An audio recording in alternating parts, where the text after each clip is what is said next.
J'avais envie de parler, peut-être aussi de la notion d'iceberg émotionnel puisque c'est le titre de mon livre. Et ce qui me préoccupe dans cette idée de chercher à résoudre les problèmes, pour moi, le problème, il est la résultante de tout un système qui est invisible. La partie émergée de l'iceberg, en fait, c'est ce qui permet à l'iceberg de rester en position. Le problème, il prend sa racine là-dedans. C'est compliqué, on a tous un système de blessures qui est différent.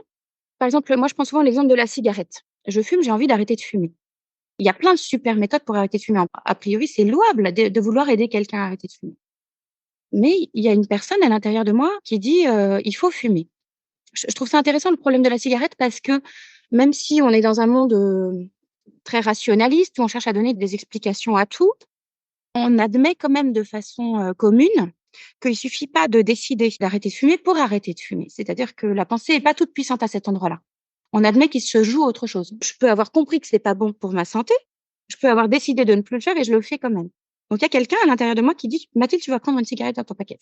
Donc si je cherche juste à arrêter de fumer, à régler mon problème apparent, j'ai un problème de colère, je me mets en colère, évidemment c'est problématique si je me mets à crier sur mon patron dès qu'il me fait une remarque, donc j'ai envie de résoudre ce problème. Ou si j'ai un problème de trouble alimentaire, je vais manger trop, évidemment que j'ai envie de résoudre ce problème. Le problème, c'est de croire que si on s'intéresse juste aux symptômes, ça va suffire. Parce que ce qui se passe, c'est souvent qu'on arrive dans cette situation-là. C'est-à-dire que la méthode, elle marche à court terme. Je vais avoir perdu mes 5 kilos, je vais être contente. Je vais me sentir mieux dans ma peau. Mais si je regarde 1 an plus tard ou 2 ans plus tard, les kilos, en général, ils seront revenus plus nombreux et j'aurai encore chuté dans mon estime de moi.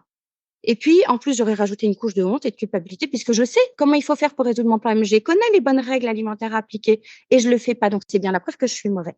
Et là, on manifeste une partie de l'iceberg qui est plus grosse. En général, on se retrouve avec un nœud émotionnel plus important.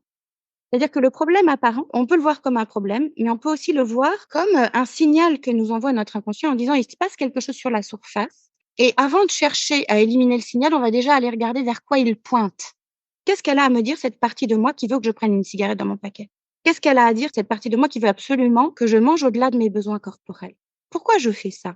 De quoi ça parle? Et en général, on tombe dans ce qu'on appelle le domaine des défenses psychiques. C'est-à-dire que si je fais quelque chose qui, en apparence, semble contre mon intérêt actuel, c'est qu'il y a une partie de moi qui est convaincue que ça va me sauver la vie. Alors c'est obsolète, c'est de penser que ça va me sauver la vie parce que c'est sûr que si je dors pas pendant 32 jours, ça va pas me sauver la vie, ça me met en danger. Mais n'empêche que c'est intéressant d'aller voir comment j'ai construit ça et pourquoi je me suis, construite comme ça. Qu'est-ce qu'elle raconte de moi, cette partie de moi? Parce qu'elle pointe vers un endroit où il y a une blessure qui n'a pas été, cicatrisée. Voilà ce que je voulais dire sur les, défenses psychiques et sur, l'iceberg émotionnel. Pour finir, doit-on chercher à résoudre les problèmes ou pas? C'est pas une question à laquelle j'ai envie de répondre par oui ou par non, certainement pas, mais en tout cas, il faut faire attention. Il faut prendre, nos problèmes et nos blessures avec précaution, avec délicatesse, comme on le fait avec le bébé, en fait. Il faut pas chercher à interférer trop brusquement avec, nos comportements qui nous dérangent. On est en train d'apprendre là qu'on peut pas interférer comme on veut avec l'écologie, que c'est un système, quand même très complexe où il y a beaucoup, beaucoup de choses qui sont interdépendantes les unes des autres et notre psychisme, pour moi, c'est pareil et si on bouge un truc comme ça, on risque de déstabiliser le système et de voir apparaître des résultats encore plus pénalisants. Donc c'est un peu ça le message que j'avais envie de faire passer.